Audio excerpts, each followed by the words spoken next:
మొదటి కొరింథీయులకు రాసిన పత్రిక 11వ అధ్యాయం ప్రారంభం చదువుతాను. అపోస్తలుడైన పౌలు మొదటి కొరింథీయులకు రాసిన పత్రిక 11వ అధ్యాయంలో చెప్తున్న మాట ఏంటంటే, చూడండి, నేను క్రీస్తుని పోలి నడుచుకున్న ప్రకారము మీరును నన్ను పోలి. అంటే ఆది కాండం దగ్గర నుంచి ప్రకటన గ్రంథం వరకు మనం చూసుకుంటే కనుక పెట్టారా, మిగతా ఏ దైవజనుడు లేదా ఏ ప్రవక్త, ఏ సేవకుడు, ఏ విశ్వాసి కూడా మీరు నన్ను పోలి నడుచుకోండి చెప్పే ధైర్యం ఎవరు చేయట్లేదంటే ఎవరు చేయట్లేదు. ఒకసారి మీరు ఆది కాండం నుంచి ప్రకటన గ్రంథం వరకు తిరగేస్తే దేవుడితో నడిచినటువంటి హానోకు కావచ్చు, దేవుడే నా స్నేహితుడని గుర్తింపు పొందిన అబ్రహాం కావచ్చు, ఈ తరములో నిందారహితుడని గుర్తింపు పొందిన నోవాహు కావచ్చు, నా ఇల్లంతట్లో నమ్మకస్తులైన మోషే అనే వ్యక్తి కావచ్చు. విట్లారా, మరి ఇలాంటి గొప్ప వ్యక్తులందరి గురించి ఒకసారి మనం చూసుకుంటే వీళ్ళెవ్వరూ ఇవ్వలేని స్టేట్మెంట్ ఎవరిస్తున్నారు బిడ్డారా? పౌలు గారు. ఇప్పుడు పౌలు గారు చెప్తున్న మాట ఏంటంటే, నేను క్రీస్తుని పోలి నడుచుకున్న ప్రకారము మీరు నన్ను. ఇప్పుడు ఈ లెక్కన ఎగ్జాంపుల్ ఎవరిని పెట్టుకోవాలన్నాడు పౌలు గారు? పౌలు గారిని పెట్టుకోమన్నాడు. ఎందుకంటే 100% పౌలు గారు కాన్ఫిడెన్స్ లెవెల్ ఎలా ఉందంటే 100/100 నేను పర్ఫెక్ట్. ఈ కాన్ఫిడెన్స్ లెవెల్ ఎవరికి రావాలి బిడ్డలారా? మనకు రావాలి. ఈ రోజు మనకు వస్తుందా అంటే అయ్యి బాబా నేను మన వల్ల కాదు, మనం ఇట్టే పడిపోతాం. మన చూపును కంట్రోల్ చేసుకోలేము, మాటను కంట్రోల్ చేసుకోలేము, తలంపులు కంట్రోల్ చేసుకోలేము, భావోద్రేకాలు కంట్రోల్ చేసుకోలేము, నడతలు కంట్రోల్ చేసుకోలేము. రోడ్డు మీద వెళ్ళేటప్పుడు మన చూపు పెట్టే వెళ్తుంది, ఇంట్లో ఉన్నప్పుడు మన చూపు పెట్టే వెళ్తుంది, మన మాట ఎలా వస్తుంది, మన ప్రవర్తన ఎలా వస్తుంది, మన బిహేవియర్ ఎలా వస్తుంది, ఎలా ఉంటుంది. ఇప్పుడు పౌలు గారు అన్నిటికీ 100/100 మార్క్స్ పౌలు గారు సంపాదించారు. కాబట్టి ఎవరికి స్టేట్మెంట్ ఎత్తున్నారు బిడ్డలారా? మనకి స్టేట్మెంట్ ఏంటంటే, నేను క్రీస్తుని పోలి నడుచుకున్న ప్రకారమును మీరు నన్ను నడుచుకోండి. ఈ రోజు సంగమా, నువ్వు నీ బంధువులకి, నీ స్నేహితులకి, నీ రక్త సంబంధికులకి, నీ కుటుంబ సభ్యులకు నువ్వు ఈ స్టేట్మెంట్ చెప్పాలి. అనియా, నువ్వు ఎవరినే కాదు, నన్ను చూసి నేర్చుకుని చాలు, నన్ను నువ్వు ఫాలో అవ్వు, నన్ను నువ్వు ఎప్పుడే చాలు, నేను ఎలా ఉంటే అలా ఉంటే చాలు.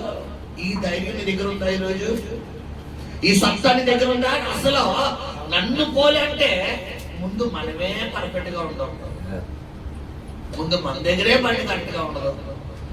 ఒకరోజు ప్రార్థన చేస్తే 1 రోజులు పక్కేసేస్తాం మనం, ఒకరోజు వాక్యం చేస్తే 1 రోజులు ఎక్కడేస్తాం. నేను చదివిన వాక్యం ఏంటి ఈ రోజు గుర్తుండదు, ఈ రోజు ఏం చదువుతున్నావో కూడా మనకు తెలియదు. ఇప్పుడు పౌలు గారు మన బ్యాచ్ అనుకోండి, ఎక్కడ దాకా ఎక్కడైనా బైబిల్ దాకా ఎక్కడో. ఈరోజు భక్తుల చరిత్ర మనం తెలుసుకుంటున్నాం, భక్తుల గురించి మనం చెప్పుకుంటున్నామంటే బిడ్డరా, ఖచ్చితంగా వీరి భక్తి ఎవరికి అంగీకారంగా మారింది? ఈ రోజు నీ భక్తి ఎవరికి అంగీకారంగా మారాలి? కానీ ఈ రోజు భక్తి ఎవరికి అంగీకారంగా ఉందండి? ఎవరి భక్తి కాలకే.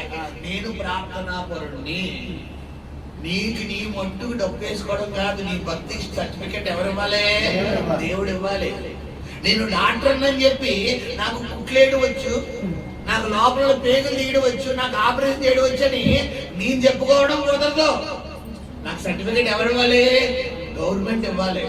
గవర్నమెంట్ నేను గుర్తింపు పొందిన డాక్టర్ని అని చెప్పి గవర్నమెంట్ నాకు ఇచ్చిన ఆ సంస్థ ఏదైతే ఉందో, ఆ గవర్నమెంట్ కి, ఈ డాక్టర్ కి సంబంధించిన సంస్థ, ఆ హెల్త్ ఆర్గనైజేషన్ సంస్థ, నేను డాక్టర్ అని నా యొక్క సర్టిఫికెట్లన్నీ చూసి, నా చదువు, నా విధానము, నా లెవెల్, నేను నాకు పెట్టి ఎగ్జామ్స్ అన్నింటిలో అన్ని క్వశ్చన్ ఆన్సర్స్ అన్ని పరిశోధించిన తర్వాత, నా పరిశోధనలన్నింటిలో అవి నాకు మార్కులు వేసిన తర్వాత వాళ్ళు ఇచ్చే ఒక A4 షీట్ అనే సర్టిఫికేటే నేను హాస్పిటల్ పెట్టుకోవడానికి అర్హత.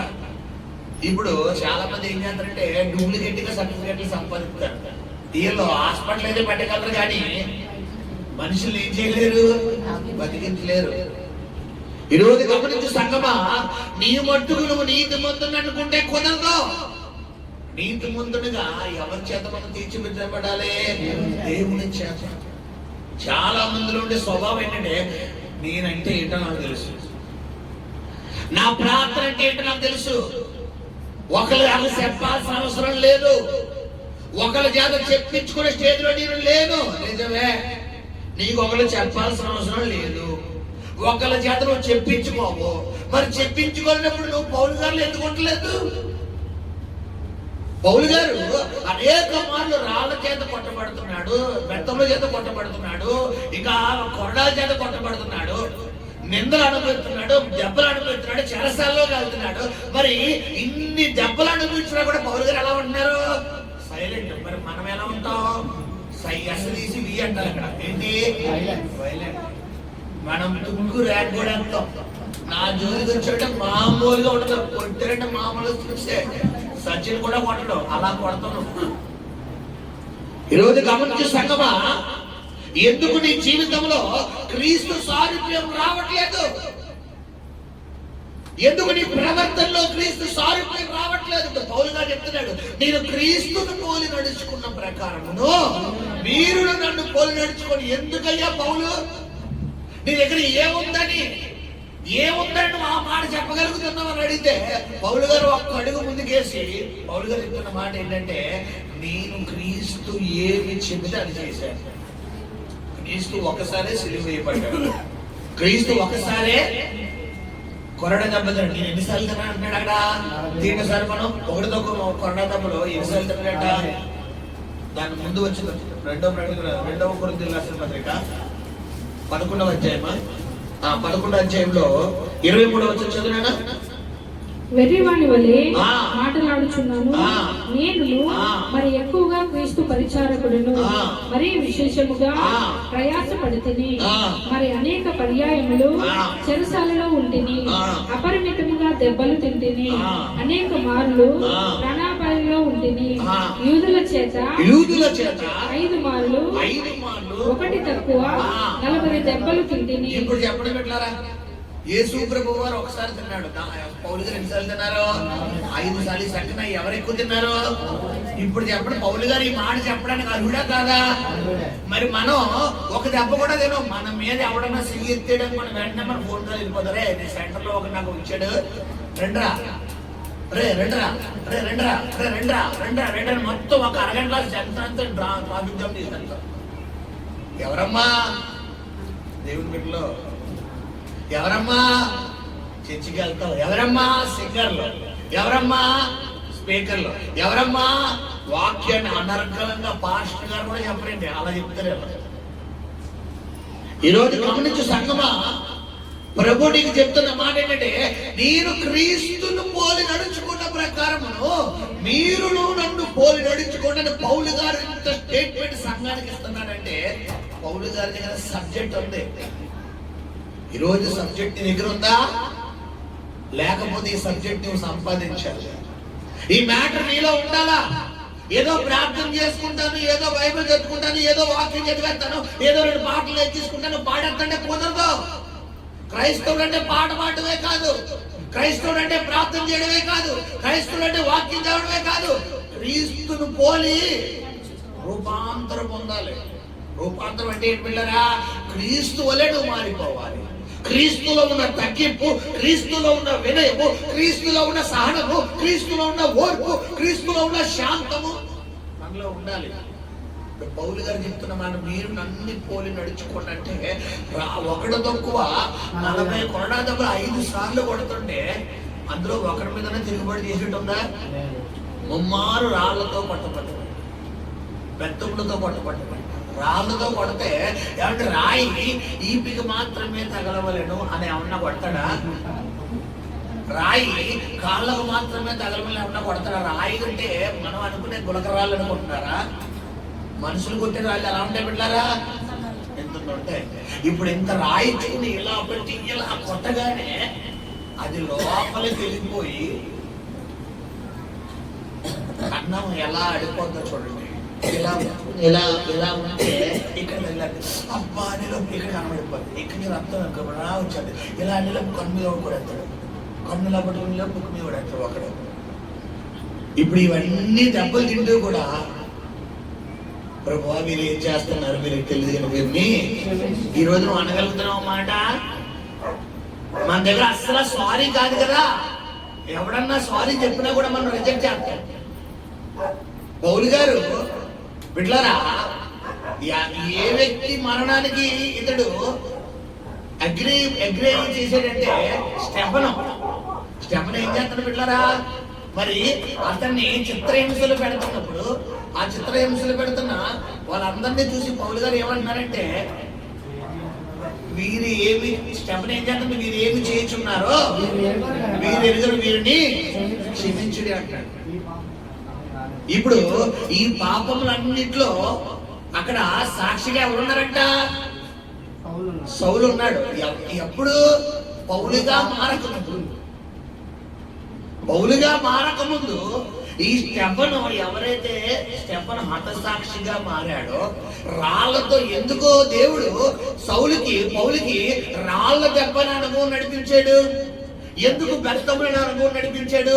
ఎందుకు 1-40 కొరడా దెబ్బలు 5 మార్లు ఎందుకు తినిపించేటట్లుగా దేవుడు చేశాడంటే, సౌలు ఏ అనుభవం ఉండ వెళ్ళాడమ్మా? చిత్రహింసలు అంటే హింసకుడు, దోషకుడు, హానికరుడు. అంటే క్రైస్తవుడు అంటే మండిపడిపోయేవాడు. క్రైస్తవుడు అంటే మనవాడికి నసలాడి ఎక్కేసి. కొంతమంది ఈ రోజుల్లో ఉన్నారు బయట ప్రపంచంలో, దేవుణ్ణి నమ్ముకున్నాము, ప్రార్థన, బైబుల్ అనుకోండి, ఎవరన్నా గ్రామాలు అడిగేటనుకోండి, ఏం చేస్తున్నారు బిడ్డారా? దుక్కు రాకొడేస్తున్నారు. ఇప్పుడు విషయం ఏంటంటే, వీళ్ళందరూ రాబోయే కాలంలో ఎవరమ్మా? పౌళ్ళు. ఇప్పుడు సౌళ్ళే. మనం అప్పుడు అనుకోవాలి, ఈరోజు నీ ఇంట్లో నీ భర్తో, నీ భార్యో, నీ బిడ్డలో ఎగైనెస్ట్ గా ఉన్నారు అంటే నువ్వు వాడిని ఎలా అనుకోవాలంటే, రానున్న దినాల్లో నువ్వు పౌలు, ఇప్పుడు నువ్వు సౌలే. నీ ప్రవర్తన బట్టి సౌలే. గుర్తుపెట్టుకో, ఒక రోజు రాబోతుంది నువ్వు ఎంతైతే దేవుణ్ణి నమ్ముకుంటూ నన్ను హింసిస్తున్నావో, అంతగా దేవుని కొరకు నువ్వు దేన్నైనా సహించే వ్యక్తిగా దేవుడు నిన్ను చేయబోతున్నాడని తిరిగి ఆ వ్యక్తి మనం ఏం చేయాలి? దీవించాలి. మనం ఏం చేస్తాం? సేపిస్తాం. నన్ను అన్నావు కదా, నా జోలికి వచ్చావు కదా, నువ్వు అయిపోతావు, నువ్వు ఎలా జరిగిపోతే నీకు అలా అయిపోతాడు. ఈరోజు గమనించండి బిడ్డలారా, పౌలు మన బ్యాచ్ కాదు. నేను క్రీస్తును పోలి ఉన్న ప్రకారము మీరును నన్ను పోలి నడుచుకోండి అంటున్నాడంట. ఈరోజు సంగమా, నువ్వు ప్రార్థన చేస్తున్నావు కదా, మరి నీ బంధువులు చెప్పగలుగుతున్నావు ఈ మాట? నీ ఇంట్లో వాళ్ళతో నీకు సమాధానం ఉండదు, ఇంకా బంధువులు కాదు మనకి ఎందుకు? కొంతమందికి ఇంట్లో వాళ్ళతోనే సమాధానం ఉండదు, భర్తతో ఉండదు, భార్యతో ఉండదు, బిడ్డలతో ఉండదు, తోబుట్టులతో, ఇంట్లో వాళ్ళతోనే ఎడమొహం పెడమొహం. నువ్వు ఇంట్లోనే సమాధానం సాధించలేనప్పుడు లోకంలో సాగుతుంది. ఇంట గెలిచి రచ్చ గెలవాలంటే ఏంటంటే బిడ్డలారా, ముందు ఇంట్లో నువ్వు ఆప్యాయత సంపాదించాలి, ఇంట్లో ప్రేమ సంపాదించాలి, ఇంట్లో నువ్వు అన్ని సంపాదించిన తర్వాతే నువ్వు బయటికి వెళ్ళాలి. కానీ చాలా మంది బయట హీరోయిజం, బయట ఏం చేస్తారంటే అందరికీ సాయం చేస్తారు. వీళ్ళు ఇంట్లో పిల్లలకి కనీసం ఒక బిస్కెట్ పెట్టుకోండి, బయట వాళ్ళకి మాత్రం ఉచితంగా అన్న సమారాధన, ఉచితంగా భోజన పంపిణీ, మళ్ళీ ఫ్లెక్స్ లో మామూలు ఫోటో కాదు, అంతే.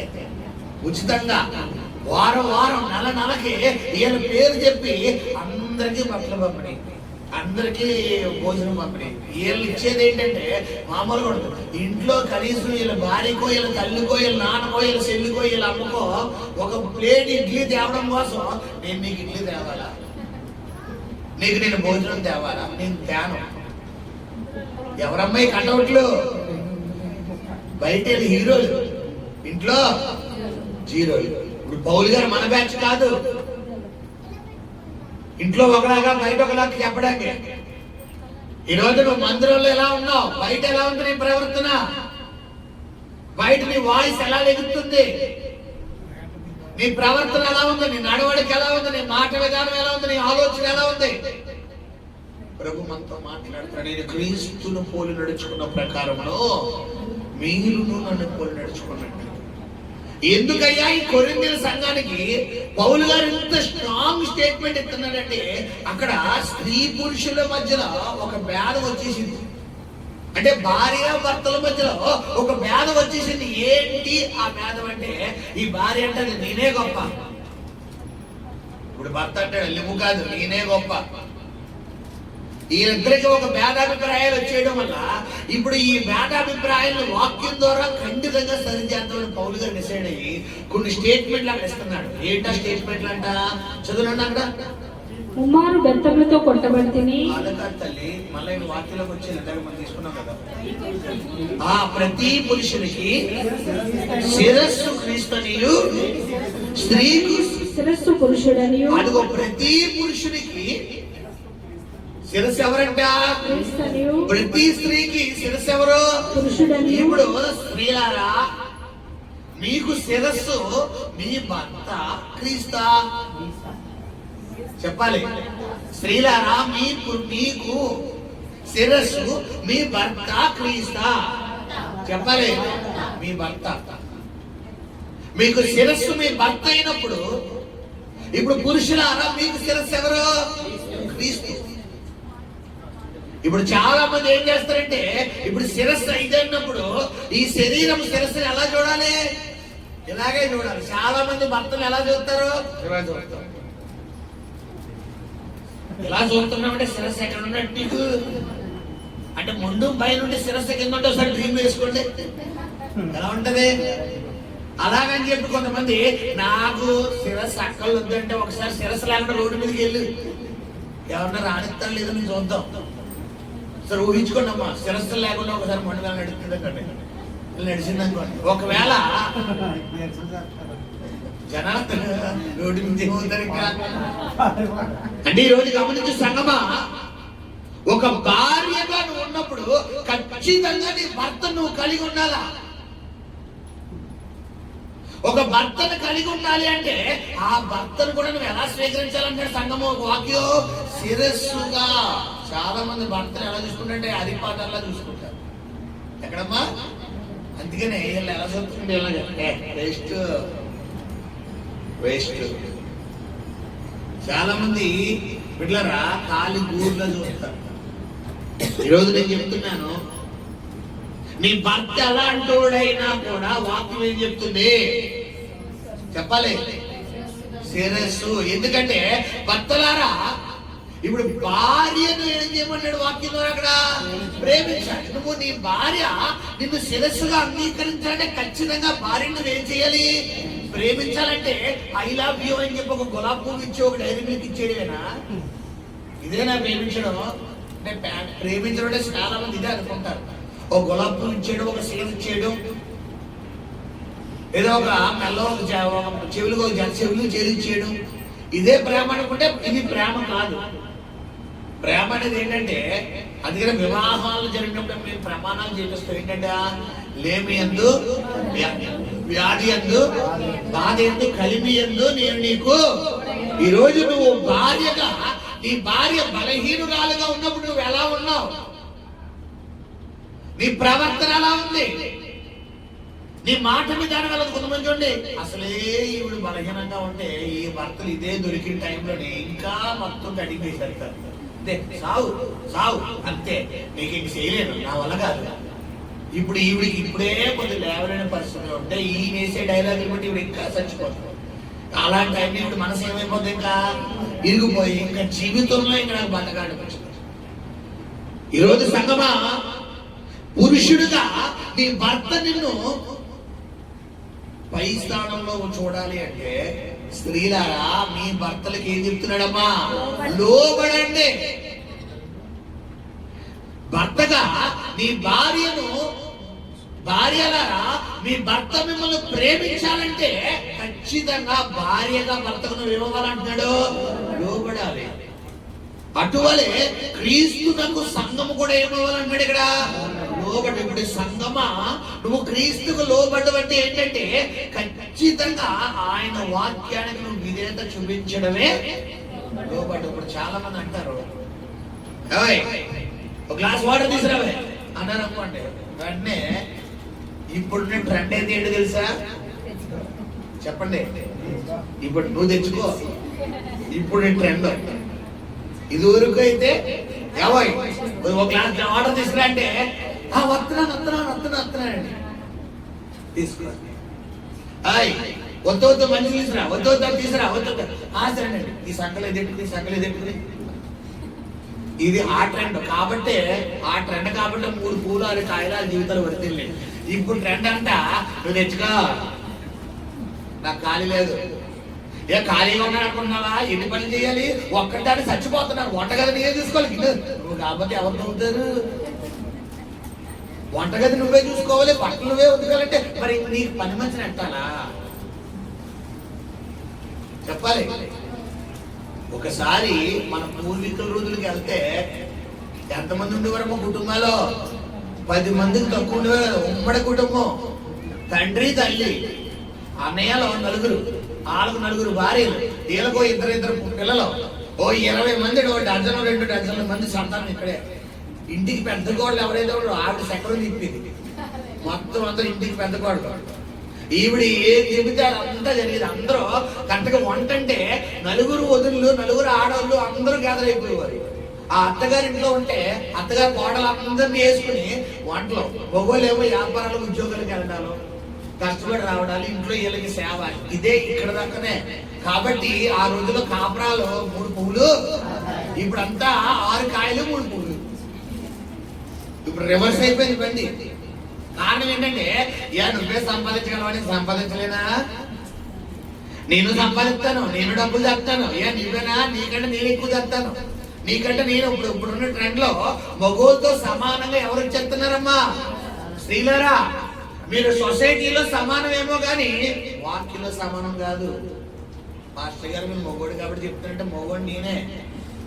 ఏసై చెప్తున్నాడు ఇక్కడ, స్త్రీ పురుషుడి కోసమే కానీ పురుషుడు స్త్రీ కోసం కాదు. ఎందుకంటే పురుషుడు ఎవరు పోలిక? ఈరోజు సంఘమా, సంఘాన్ని స్త్రీతో పోలిస్తున్నాడు. నువ్వు క్రీస్తు కొరకే. స్త్రీలారా, మీరు మీ భర్తల కొరకే. నువ్వు బయట ఎంత డిగ్రీలు పిహెచ్డీలు చదివినా, నువ్వు ఎంత లక్షలు సంపాదించినా నీ భర్తకు లోబడాలన్నదే వాక్యం. నీ భర్తకు సరెండర్ అవ్వాలన్నదే వాక్యం. నువ్వు బయట ఎంత కొమ్ము తిరిగినా ఆడపిల్లవైనా, నీ భర్త ఏమి చదువు రాని ఏమి తెలియని ముద్దైనా కూడా ఖచ్చితంగా మీ భర్తకు నువ్వేమవ్వాలంటాడు వాక్యం ద్వారా. కానీ ఇప్పుడు ట్రెండ్ ఏంటంటే ఎందులో తక్కువ అండి చెప్పండి? ఆయనకన్నా 1 రూపాయి ఎక్కువ సంపాదిస్తున్నాను, ఆయనకన్నా ప్రతి తెలివితేటలు ఉంటాయి, ఆయనకన్నా. హలో, నువ్వు అంత ఎగరేయక్కర్లేదు. స్త్రీలారా, మీ భర్తలకు ఏమన్నాడు ఆయన? లోబడు. వాక్యానుసారంగా జీవిస్తేనే నువ్వు నీ బండి అడిగెళ్తుంది, పరలోకం వెళ్తాది. ఇప్పుడు నువ్వు ఒక చక్రం పెట్టుకుని ఆ చక్రంలో కొన్ని రాతలు రాసేసుకుని నన్ను ప్రేమిస్తేనే నేను ప్రేమిస్తాను. ఇప్పుడు బైబిల్ చెప్తే నువ్వు లోబడితే ఆయన ప్రేమిస్తాడు. కానీ బండి స్క్రీన్ ఎలా ఉంది? ఇప్పుడు ముందాలను ప్రేమించమనండి చెప్పండి. తర్వాత ముందు లోబడమని చెప్తుంది ఎవరో? స్త్రీలారా, మీ స్వపురుషులకు లోబడండి అంటున్నాడు.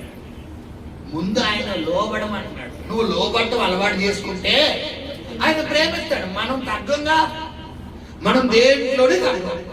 అస్సలు సమస్య లేదు, ఎందులోనే తగ్గం. నేను సారీ చెప్పనండి, మీరంతా చెప్పండి మాస్టర్ గారు. సరే, సారీ చెప్పకపోతే జీవితాంతం నీ పని పూరియే. పూరి చూడండి, నూనెలు వేసినట్టే ఎలా ఉంటది? ఇలా పొంగేస్తుంది. వన్స్ నూనెలు తీసాక అప్పడం అయిపోతుంది. ఇప్పుడు నీ జీవితం కూడా అప్పడం అయిపోయింది. చాలా మంది జీవితాలు ఎలా అంటే, భార్యాభర్తలు అన్న ఖచ్చితంగా ఏముండాలంటే బిడ్డలారా, హెచ్చుతగులు ఉండాలి. కొట్టుకోవడం అప్పటికప్పుడే, క్షమాపణ చెప్పడం కూడా అప్పటికప్పుడు అన్నట్టుగానే ఉండాలి. ఇల్లు కజ్జాలు ఉంటే ఆ దాంపత్య జీవితం 10 కాలాలు కూడా సలగా ఉండాలి. కొంతమంది చూడండి, ఈవిడి గారికి అలకమానం ఎక్కిందంటే కనీసం 1 వీక్ గాని పెట్టదగదు. ఒక 1 వీక్ ఇంట్లో కూరలన్నీ పులుసులు ఇగురులు అయిపోతాయి, లేబుర్లు అయిపోతాయి. ఇంకెలా ఉంటదంటే మళ్ళా ఈవిడు ఆ జరిగిపోయిన విషయం మర్చిపోయే వరకు సార్ బయట రెస్టారెంట్ నుంచి, జొమాటోల నుంచి, టమాటాల నుంచి ఆర్డర్లు పెట్టుకోవాలి. కారణం ఏంటి? ఇంకేమన్నా అంటే గతానికి వెళ్ళిపోతారు. అంటే అందులో జీవుడు మరుపు వచ్చే వరకు ఇంట్లో ఏ రోజైతే వంట బాగుంటుందో ఆ రోజు ఏమనుకోవాలి? సారో మా ఆవిడ జరిగింది మంచిపోయింది. అది కొంతమందికి వారం ఉంటే, కొంతమందికి నెల ఉంటుంది, కొంతమందికి 6 నెలలు ఉంటుంది, కొంతమందికి సంవత్సరం ఉన్నా ఆశ్చర్యపోగలేదు. కొంతమంది ఉంటే నీ ముఖం చూస్తే నాకు ఎవరినో అసహించుకుంటున్నావు. నువ్వు ఒక ఆడపిల్లవే, ఒక స్త్రీవి. ఇక్కడ చెప్తున్నాడు, స్త్రీలారా మీ స్వపురుషులకు ఏమన్నాడు ఆయన? లోబడండి. నువ్వు లోబడాలంటే లోబడాలంతే. నువ్వు లోబడితేనే దేవుడు ఎవరిలోకి వెళ్తాడు. అప్పుడు నీ భర్తలోకి చొరబడి, ఇంకో నీ భార్య ఎంతగానే సరెండర్ అవుతుంది కాబట్టి నువ్వేం చేయాలి? అమ్మాయిని ప్రేమించాలి. కానీ మనం ఏం చెయ్యో? ముందు ప్రేమించమనండి. చెప్పండి, ఇది ఎవరి తంతు? చెప్పాలి. ఇది నీకు ఇచ్చిన ఆలోచన ఎవరు? సాతానుగాడు. అక్కడ అంతటి దాడి. ఎవరిని వాడుకుంటాడంటే చాలా మంది కుటుంబాల్లో ఈ ఆడపిల్ల తల్లిదండ్రులు వాడుకుంటాడు. ఏ నువ్వెందుకు సారి చెప్పాలి? మీ ఆయన రావాలి, మీ ఆయన చెప్పాలి. ఇప్పుడు నీకు భర్త ఉన్నాడు, నీ భర్తకి నీకు ఏదో డిస్ట్రిబ్యూషన్ అవుతుంది. మరి నువ్వెందుకు కాంప్రమైజ్ అయిపోతున్నావు? నువ్వు కాంప్రమైజ్ అయిపోతూ నీ కూతురు ఎలా తయారు చేస్తావంటే, నువ్వు తగ్గకో, నువ్వు సారీ చెప్పకో. ఆడే వస్తాడు. ఎవరి కోసం రాడు? ఎందుకు సారీ చెప్పడు? రప్పిస్తాను నేను. ఈ రోజు కుటుంబాలు చిన్నపిల్లం అయిపోతున్నాయంటే కారణం ఎవరంటే తల్లిదండ్రులే. ఈ తల్లిదండ్రులు మంచి చెప్పి కుటుంబాలు కట్టవలసిన ఈ తల్లిదండ్రులే కుటుంబాలు ఏం చేస్తున్నారు బిడ్డలారా? చీల్చేస్తున్నారు. ఈరోజు గమనించండి, పురుషులు ఎలా ఉండాలి, స్త్రీలు ఎలా ఉండాలి. క్రీస్తు ఇక్కడ కొరింథీ సంఘానికి ఎందుకు పౌలు గారు ఈ స్టేట్మెంట్ ఇంత స్ట్రాంగ్ గా చెప్తున్నాడంటే, అక్కడ ఏది కొరత వచ్చేసిందంటే ఐక్యత కొరత వచ్చేసింది. ఈరోజు కుటుంబ వ్యవస్థలో ఏం లేదంటే బిడ్డలారా, ఐక్యత లేదు. బైబిల్ చెప్తుంది 133 కింద ఏంటి? సహోదరుల ఐక్యత కలిగి ఉండుట ఎంత మేలు. ఈరోజు కుటుంబంలో ఎందుకు సమాధానం లేదంటే ఐక్యత లేదు. నేను గొప్ప అంటే నేను గొప్ప, నేను పెద్ద అంటే నేను పెద్ద, నేను ఎక్కువ అంటే నేను ఎక్కువ. ఎలా అనుకున్న రోజులు కుటుంబంలో ఏముండదు బిడ్డలారా? చెప్పాలి.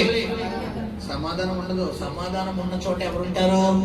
బైబిల్ చెప్పి సఖ్యమైనంత వరకు అందరితో, ఇంట్లో వాళ్ళతో, బయట వాళ్ళతో. కొంతమంది చూడండి, కొంతమందితో సమాధానంగా ఉన్నానుకుంటే ఇంకా జీవితంలో ఏం చేయలేదుగా. వీళ్ళకి మళ్ళా స్టేట్మెంట్లు దేవుడే వచ్చి చెప్పినా కూడా నేను మారను. సరే, మారకపోతే నీ జీవితం ఎలా రాసిపెట్టుంటే అలాగే జరుగుతుంది అంతే. ఇప్పుడు దేవుడు డైరెక్టర్గా వచ్చి కళ్ళలో వచ్చి ఇలా తెల్ల బట్టలు వేసుకుని వచ్చి, నా కుమారుడ, నా కుమార్తె మారు అది ఇలా అంటాడా? ఇలా చెప్పడు. వాక్యం రూపంలో అంటాడు ఆయన. ఏదో ఒక రూపంలో నేరుకు వచ్చి, ఎవరో ఒక రూపంలో వచ్చి, ఎందుకమ్మా ఆ గొడవలు ఎందుకు, కొద్దిగా మారొచ్చు కదా, కొద్దిగా నువ్వు తగ్గించుకోవచ్చు కదా, పోలేమ్మ సర్దుకొనిపోవచ్చు కదా, పోలేమ్మ వదిలేచ్చు కదా, పోలే అయ్యా వదిలేచ్చు కదా అని ఎవరో ఒక రూపంలో దేవుడు చెప్తాడు. మనం ఏం చేస్తాం? నేను అస్సలా వదలను. ఈరోజు నేను చెప్తున్నాను, నీ సమాధానం నువ్వే కోల్పోతావు, నీ పతనాన్ని నువ్వే చేరుకుంటావు. హల్లెలూయా. ఇక్కడ సంఘానికి చెప్తున్న స్టేట్మెంట్ ఏంటంటే, స్త్రీలు ఎలా ఉండాలి, పురుషులు ఎలా ఉండాలి అని చెప్తున్నాడు. స్త్రీ నెత్తి మీద ఏం వేసుకోవాలంట? ముసుగు వేసుకోవాలి. పురుషుడు ఏం వేసుకోకూడదంట. ఈరోజు స్త్రీలారా మీ స్థలం మీద ఏమున్నది, ఏముండాలి? ఉందా ముసుగు? స్త్రీలందరికీ ముసుగుందమ్మా? వెనకాల కాదమ్మా, ఎదురు కాకుండా. ముసుకంటే ఏంటి చెప్పాలి. ముసుకంటే ఏంటమ్మా చెప్పాలి. ముసుకంటే ఏంటి నాకు తెలుసు. ముసుకంటే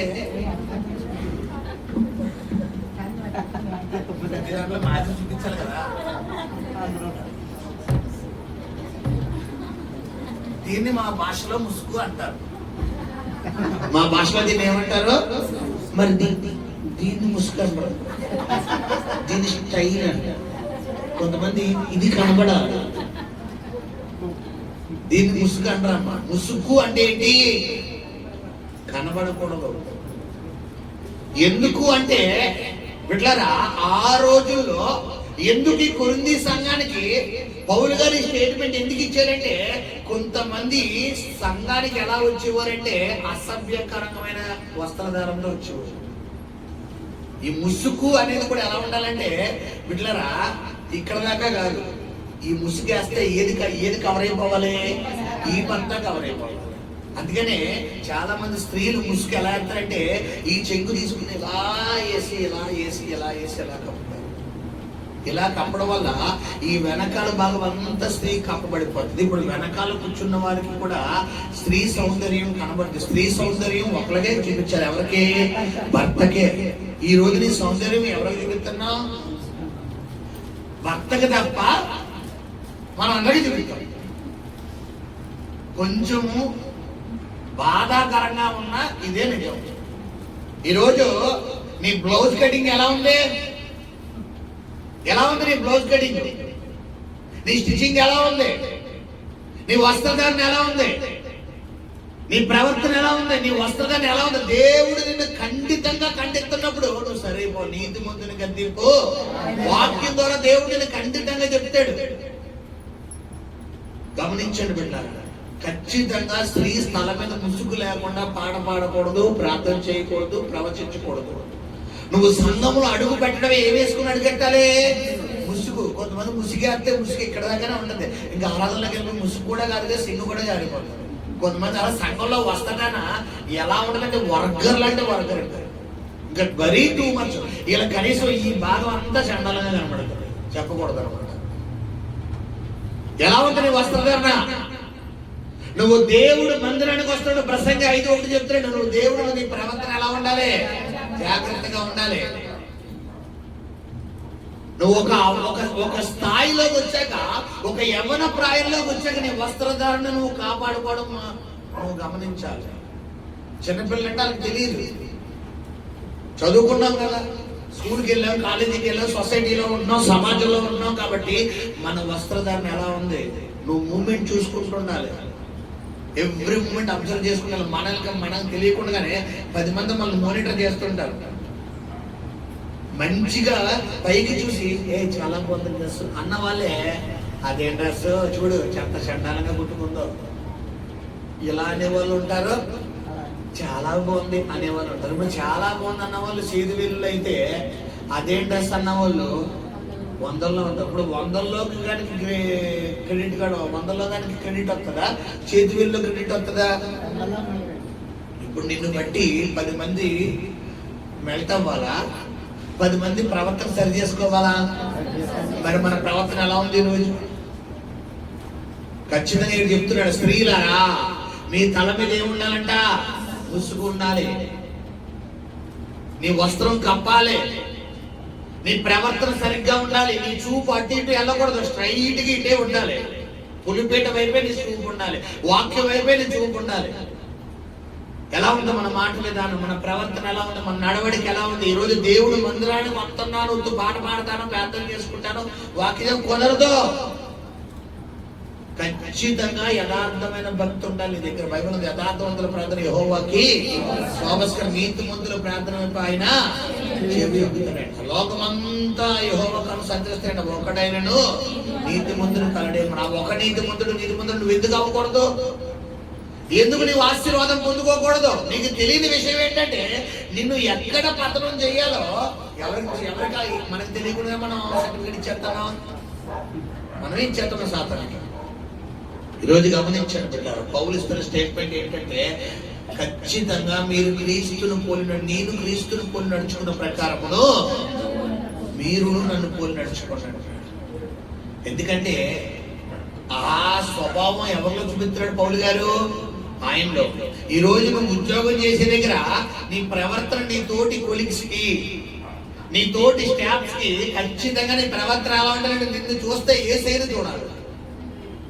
నువ్వు వ్యాపారం చేసే దగ్గర నీ దగ్గరకు వచ్చే కస్టమర్లకి నిన్ను చూస్తే యేసయ్యను చూడాలి. మన బ్యాచ్ ఎలా ఉంటుందంటే, చర్చిలో మాత్రమే మనం యేసయ్య, బయటికి వెళ్ళాక బయట ఆపోజిట్. అంటే ఎవరో సార్ అయ్యి బాబు ఈ నోట్లు నోరెట్టకూడదురా బాబు, ఈయన జోలికి వెళ్ళకూడదురా బాబు, అయ్యి బాబు ఈయన అసలు డిస్టర్బ్ చేయకూడదు. కొంతమంది చూడ వ్యాపారం చేసిన, ఉద్యోగం చేసినా కనీసం పక్కన వాళ్ళు ఏమైపోయినా కూడా వీళ్ళకి సంబంధం లేదు. కారణం ఏంటి? వీళ్ళకి మాటలు ఉండవు, పక్కనే కూర్చుంటారు. ఇంక వీళ్ళకి మాటలు ఉండవు, మంతలు ఉండవు. ఏమన్నా అంటే నాకు సెట్ అవ్వదండి. ఇప్పుడు యేసయ్య నీకు సెట్ అవ్వదని చెప్పి నేను వదిలేస్తే ఈ పాడి మన ఆత్మీయంగా ఎక్కడికి వెళ్ళిపోతున్నావు? నరకానికి వెళ్ళిపోతుంది. ఈరోజు గమనించండి, ఎలా ఉంది నీ ప్రవర్తన? నేను క్రీస్తును పోలి నడుచుకున్న ప్రకారమును మీరును నన్ను పోలి నడుచుకోండి అంటే పౌలు గారిలో ఏవేవైతే ఉన్నాయో ఆ లక్షణాలన్నీ ఎవరిలో ఉండాలి పిల్లరా? మనలో ఉండాలి. మన మాట మారాలి, మన ప్రవర్తన మారాలి. ఒకసారి మనం అపోస్తల కార్యాలు 8వ అధ్యాయంలోకి వెళ్దాం. వెళ్ళాక ముగిద్దాం. 9వ అధ్యాయం ప్రారంభం. అపోస్తల కార్యాలు 9వ అధ్యాయం ప్రారంభం. సౌలు ఇంకను ప్రభు యొక్క శిష్యులను బెదిరించుటను హత్య చేయుటను తనకు ప్రాణాధారమైనట్టు ప్రధాన యాజకుని యొద్దకు వెళ్ళి ఈ మార్గమందున్న పురుషులనైనను స్త్రీలనైనను కనుగొని ఎడల వారిని బంధించి యెరూషలేమునకు తీసుకొని వచ్చుటకు దమస్కులోని సమాజంలో వారికి పత్రికలు ఇమ్మని అడిగెను. అతడు ప్రయాణము చేయుచు హల్లెలూయా. ఇక్కడ గమనించండి, ఈ సౌలు సబ్జెక్టు ఏమన్నా ముసలోడు సబ్జెక్టా? ఏమన్నా ముసలోడా? పోనీ ఏమన్నా వయసు మీరిపోయినోడా? అంత సున్నితమైన మనసు రావడానికంటే సౌలు ఏ కాలంలో ఉన్నాడంట? మంచి టీనేజ్, మంచి యవ్వన కాలంలో ఉన్నాడు. చాలా మంది అంటే ఉడుకు రక్తం అండి, ఉడుకు రక్తం. సౌలుది కూడా ఏ రక్తం అమ్మా? ఉడుకు రక్తమే. సౌలు ఎలా అంట? క్రైస్తవులని హింసించుట తనకు ఒక వేదం అన్నట్టు, ప్రాణాధారం అన్నట్టు. హింసకుడు, దోషకుడు, హానికరుడు సౌలు సబ్జెక్టు. ఎంత క్రిటికల్ గా ఉన్న సౌలు సబ్జెక్టు ఒకానొక టైం వచ్చేసరికి సౌలు ఎలా మారిపోతున్నాడు బిడ్డలారా? పౌలుగా మారు. ఈ రోజు నేను అంటాను, నువ్వు పౌలుగా మారావా ఇంకా సౌలుగానే ఉన్నావా? నువ్వు పౌలుగా మారితేనే ఖచ్చితంగా నీ ఫ్యామిలీ మెంబర్స్ కి, నీ బంధువులకి, నీ కుటుంబ సభ్యులకి మీరు నన్ను పోలి నడుచుకున్న స్టేట్మెంట్ నువ్వు ఇవ్వగలవు. నువ్వు పౌలుగా మారలేని రోజులు ఎంత వాక్యం విన్నా, ఎన్ని సంవత్సరాలైనా నీ జీవితం వ్యర్థమే. ఎందుకంటే చాలా మంది చెప్తాను కదా బిడ్డలారా, కొంతవరకే మీరు ఆత్మీయ జీవితం. ఈరోజు నేను చెప్తున్నాను, కొంత కాదు. దావీదు అంటాడు, నా గిన్నె నిండి పొంగి పొంగుచున్నది. ఈ రోజు నీ గిన్నె నిండాలి. దేంతోనమ్మా? వాక్యంతో, అభిషేకంతో. ఈరోజు మన గిన్నె దేంట్లో నిండుతుంది? అసూయలో నిండుతుంది, పగలో నిండుతుంది, ద్వేషంలో నిండుతుంది, చికాకులో నిండుతుంది. అప్పుడు దాకా కొంతమంది ఉండే ఎప్పుడు ఎలా ఉంటారు ఎలాగే తెలియదు. అప్పటికప్పుడే బ్రో బాగున్నావా,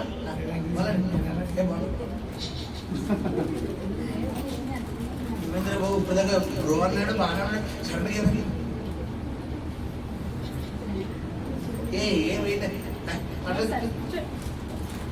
కొంతమంది మూడీ క్యాండిడేట్లు వీళ్ళు ఎప్పుడైనా ఉంటారు ఎలాగే తెలియదు. అప్పటికప్పుడే అని బాగా అంటారు, అప్పటికప్పుడే నవ్వుతారు, అప్పటికప్పుడే మొహమాడిపోతారు. ఈరోజు నేను అంటాను, ఇలా మూడి అవుటి, మూడి ఆను, మూడాపులాగా ఉండకూడదు. ఖచ్చితంగా నీలో క్రీస్తు ఉన్నప్పుడు నీ ప్రవర్తన మారాలి, నీ పాట విధానం మారాలి, నీ మాట విధానం మారాలి, నీ ప్రవర్తన, నీ ఆలోచన మారాలి. ఇప్పుడు పౌలు అదే చెప్తున్నాడు పిల్లలు, నేను క్రీస్తును పోలి నడుచుకున్న ప్రకారంలో మీరు నడుచుకోవాలి. ఏంటయ్యా క్రీస్తును పోలి నడుచుకున్నానంటే, పౌలు గారు సౌలుగా ఉన్నప్పుడు తన సబ్జెక్ట్ ఏంటంట? హింసకుడు, దోషకుడు. దోషకుడు అంటే ఎవరమ్మా? అందరు కొంతమంది కదిపితే కందిరేగారు, నోట్లోంచి ఆ నుండి బండిరా దాకా తప్ప ఇంకేమీ రావు. అంటే మీరు అర్థం చేసుకున్నా, ఆ నుండి బండిరా అంటే ఆ నుండి బండిరా అంటే ఆ నుండి బండిరా దాకా ఎన్ని బూతులు ఉన్నాయో అన్ని వచ్చేళ్ళకి. వీళ్ళకి వెన్నతో పెట్టిన విద్య అనమాట. పిలవడమే ఆ నుండి స్టార్ట్ చేస్తారు, ముగించడం బండిరాతో ముగిస్తారు. కొంతమంది మాట విధానం. ఈరోజు ఆ బండిరా గుణింతం నువ్వు మర్చిపోవాలి. ఆ నుండి బండిరా దాకా వచ్చే గుణింతం ఎలా మారిపోవాలంటే క్రీస్తు స్వరూపంలోకి మారిపోవాలి. అమ్మా, ఒరే తల్లి, ఒరే బంగారం, ఒరే చిట్టి తల్లి, ఒరే కన్నా, నాన్న ఎల్లరా తల్లి, ఇలాగ తల్లి లేదు, కడిది గుడ్డి లేదు, నేను ఎలాగే వెళ్తాను అన్నావంగో, నువ్వు సౌలైతే నువ్వు పరలోకం వెళ్ళవు. ఎందుకు వచ్చింది మాస్టర్ గారు? పరలోకం లేదు, ఏమి లేదంటావా? వెళ్ళిపో, అక్కడ అగ్ని ఆరదు.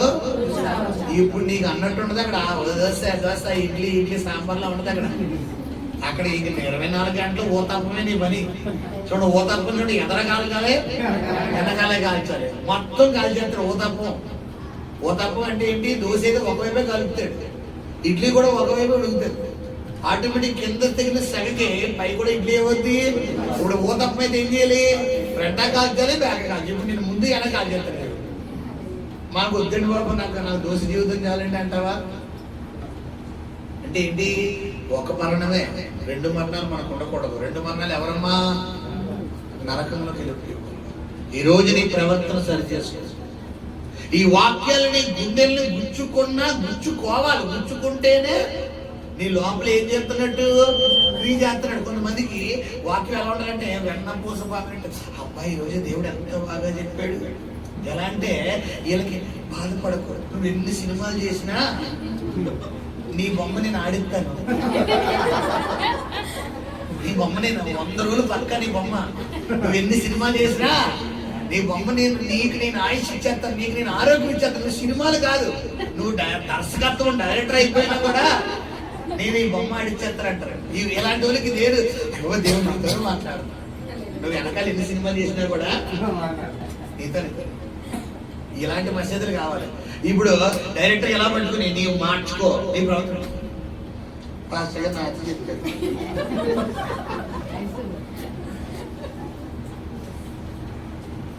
నువ్వు ఈ మాటకి సరెండర్ అయితేనే దేవుడు నిన్ను ఈ రోజు లెక్కలోకి తీసుకుంటాడు. ఈ రోజు లెక్కలోకి తీసుకుంటే వచ్చేవారు నువ్వు సాక్ష్యం చెప్తావు. సాక్ష్యం చెప్తానన్నవారు శబ్దంగా సోదరుని చెప్పండి. మాకు వద్దు బాబు, ఎందుకు వచ్చింది గొడవ, వదిలేస్తే ఇంటికి వెళ్ళి బిర్యానీ తినేస్తామని శబ్దంగా సోదరుని చెప్పండి. బిర్యానీ వండుకుని రాలేదా అమ్మా? అది ఏం వండుకొని వచ్చారు? పప్పు చారా. హల్లెలూయా. మీరు ఏదో తినండి బాబు, నాకు ఎందుకు వచ్చింది మళ్ళీ అక్కడ మాస్టర్ గారు మీరు మాకు బిర్యానీ తినిపించారండి. హల్లెలూయా. నేను ఒకటే చెప్తున్నాను బిడ్డలారా, ఖచ్చితంగా నీతి ముందును గద్దింపు సరెండర్ అయిపోవాలి. 2 మాటలు చెప్పాడు ప్రభు. ఫస్ట్ మాట ఏం చెప్పాడు? నేను క్రీస్తును పోలి నడుచుకున్న ప్రకారమును. పౌలు సౌలుగా ఉన్నప్పుడు తన స్వభావాన్ని చూపించాను, పౌలుగా మారిన తన స్వభావాన్ని చూపించాను. ఈ రోజు నువ్వు సౌలుగా ఉన్నప్పుడు నీ స్వభావం ఏంటో నీకు తెలుసు. కొంతమంది ఏదో హిట్ గా చెప్పుకుంటారు, ఒకప్పుడు లాగా నేను మారాననుకో మామూలుగా ఉండదు. నేను వెనకాల స్టోరీ ఏమన్నా కొన్ని సూపరా అంటే వరస్ట్ ఆఫ్ ది వరస్ట్, చండాలం ఆఫ్ ది చండాలం. నేను అలా మారిపోయినట్టే. ఒకసారి ఇల్లు విశ్రాడి వల్ల అత్తమానం వాళ్ళ నోట్లో ఊతపరం ఏంటి? మాకు ఐగుప్తులో విల్లాస్ లేవు, డూప్లెక్స్ లేవు, డబుల్ బెడ్రూమ్ లేవు అంటున్నారా? ఏం లేవు. ఇప్పుడు చాలా మంది ఇదే. నేను నిన్ను వదిలేసాననుకో, నేను వెళ్ళిపోయాననుకో, నేను చేసుకున్నాననుకో, అప్పుడు నీకు తెలుస్తుంది. అప్పుడు నీకు తెలియని విషయం ఏంటంటే నువ్వు ఊత పదంలో పలుకుతున్నావు. ఈ ఊత పదం ఎవరు పట్టుకుని వస్తాడు నీ దగ్గరికి? అది కొంతమంది అంటారు, నేను ఉన్నంత వరకు నీకు తెలియదు, నేను ఉన్నంత వరకు నీకు తెలియదు, నేను ఉన్నంత వరకు. ఇప్పుడు ఇది పట్టుకుని ఉన్నంత వరకు తెలియదు, అయితే వచ్చే నా దగ్గరికి అని చెప్పి తీసుకెళ్ళిపోతాను. అప్పుడు నీ జీవితం మధ్యాకాశంలో నువ్వు నేను నేడను నేనే ఇంతే స్టోరీ. మధ్యాకాశంలో ఇలా తిరుగుతావు అనమాట. అంటే పరలోకానికి వెళ్ళవు, మధ్యలో ఉంటుంది మన ప్రాణం, ఎలా తిరుగుతుంది గాలి. ఇప్పుడు ఏ మధ్యాకాశాల గాలి ఉంటుంది కదా, ఒక పెద్ద చూడండి మీద పడిపోతే వీళ్ళు గట్టిగా అరుతారు. అరుతున్నా కూడా వీళ్ళకి ఏమైనా గిచ్చుతో పక్కన ఇలా పడుకుంటాడు. ఇది అంటే పేక పిసికెత్తుంది. వీళ్ళు ఎవరనుకుంటున్నారు? ఎటు ఏ కోరిక తీరకుండా ఎటు ఏమీ అవ్వకుండా మధ్యలో చచ్చిపోతారు. చూడండి, నేను వెళ్ళిపోతే కానీ తెలీదు, నేను వెళ్ళిపోతానే కానీ తెలీదు. నాదనమాట. హల్లెలూయా. ముందు నడుచుకోవాలి, తర్వాత మన మాదిరి 10 మందికి చూపించాలి. నడుచుకుంటున్నాము, చూపిస్తాము. నడుచుకుంటాను శబ్దంగా స్తోత్రం చెల్లించండి. నడుచుకోమను శబ్దంగా స్తోత్రం చెల్లించండి. అందరూ శ్రద్ధగా వాక్యం అడిగారు. ఓకేనా? ప్రార్థన చేసుకుందాం. పరిశుద్ధము నమ్మకము కనికరము కలిగిన ప్రియ పరలోకపు తండ్రి,